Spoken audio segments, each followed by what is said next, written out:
Is this finally Barcelona's Champions League year? Barcelona have spent the last few years looking like a team that could beat absolutely anyone.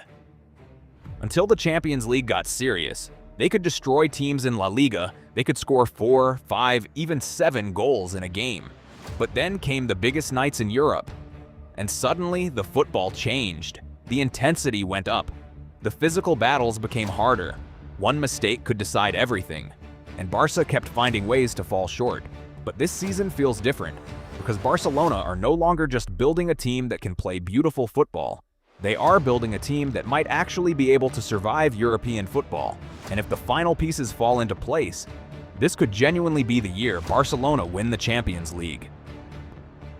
Let's start with the biggest difference, the transfer window. Barcelona have gone from relying almost entirely on their academy and a few established stars, to actually adding serious physicality and athleticism to the squad. Anthony Gordon is already here. Karim Adeyemi is here, and Bisiwu has arrived as one for the future. Then there's João Cancelo, who Barcelona are targeting again, and most importantly, Rodri. Reports say Manchester City have accepted Barcelona's bid for the Spanish midfielder, with the move expected to be finalized soon. And if that happens, that changes everything. Because think about Barcelona's biggest problem in Europe. It hasn't always been a lack of talent. It's been what happens when the game becomes a war. Look at the last few Champions League campaigns.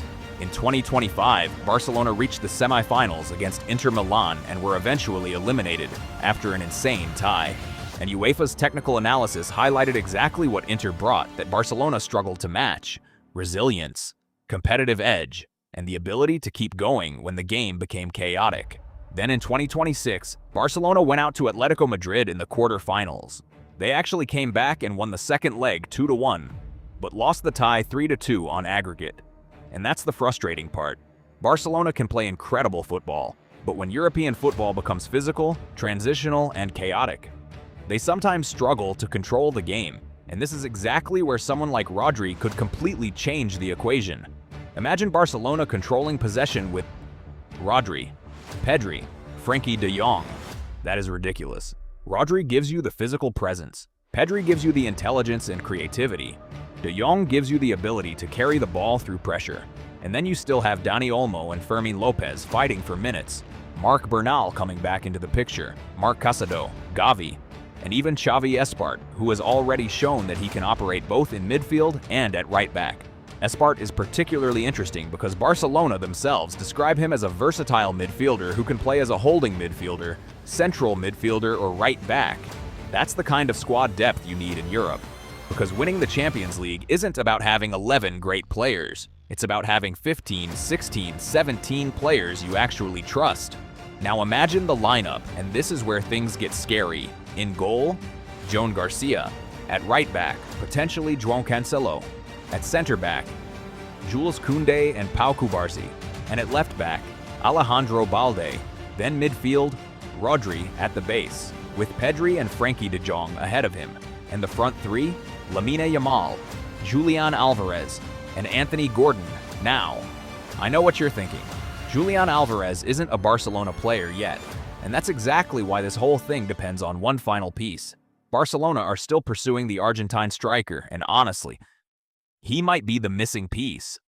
Because look at what Barcelona have right now. They have Lamine Yamal.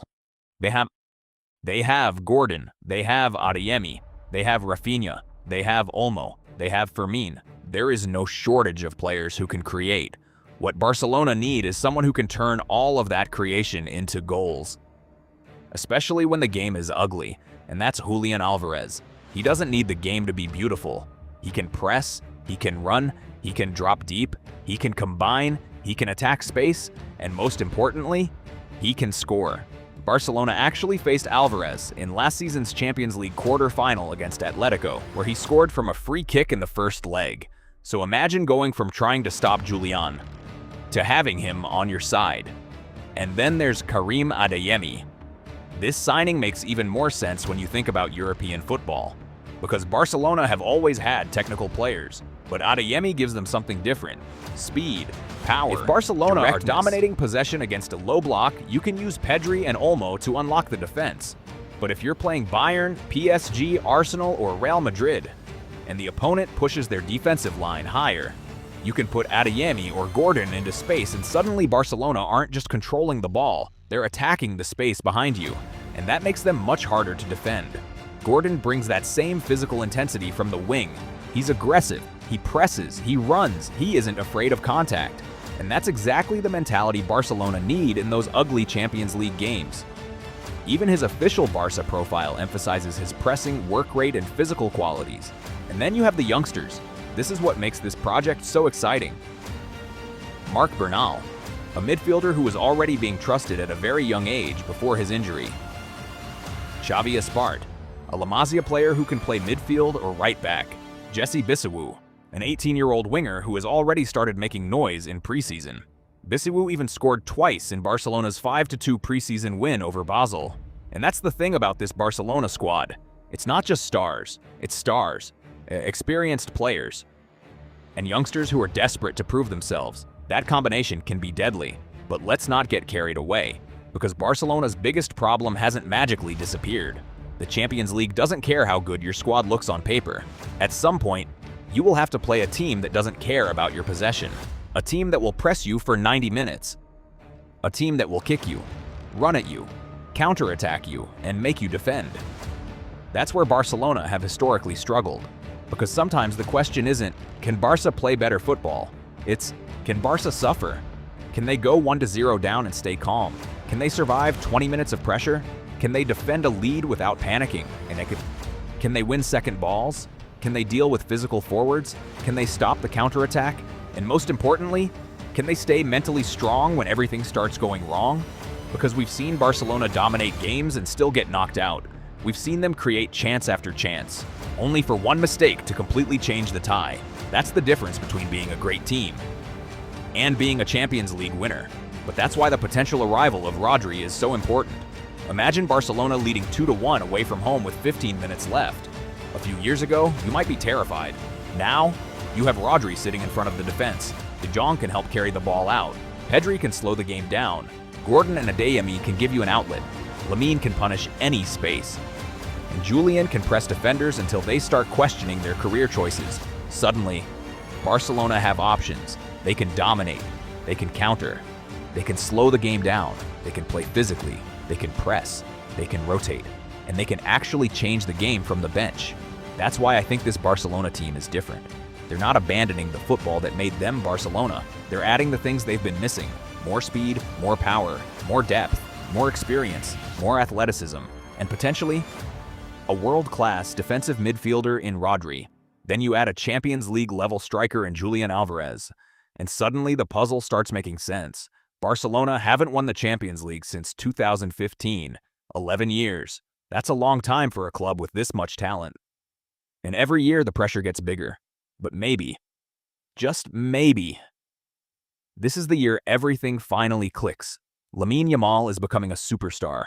Pedri is entering his prime. Flick has already built a winning mentality. The youngsters are coming through, the squad is getting more physical, and Barcelona are finally addressing the weaknesses that have haunted them in Europe. So maybe the question isn't, can Barcelona win the Champions League? Maybe the question is, who is actually going to stop them? Because if Rodri arrives, if Cancelo returns, and if Julián Álvarez becomes that final piece up front, Barcelona won't just have a team capable of winning the Champions League, they could have a team specifically built to win the games that used to knock them out. And if that happens, after 11 years of waiting, Barcelona might finally be ready to bring the Champions League back home. Forza Barça.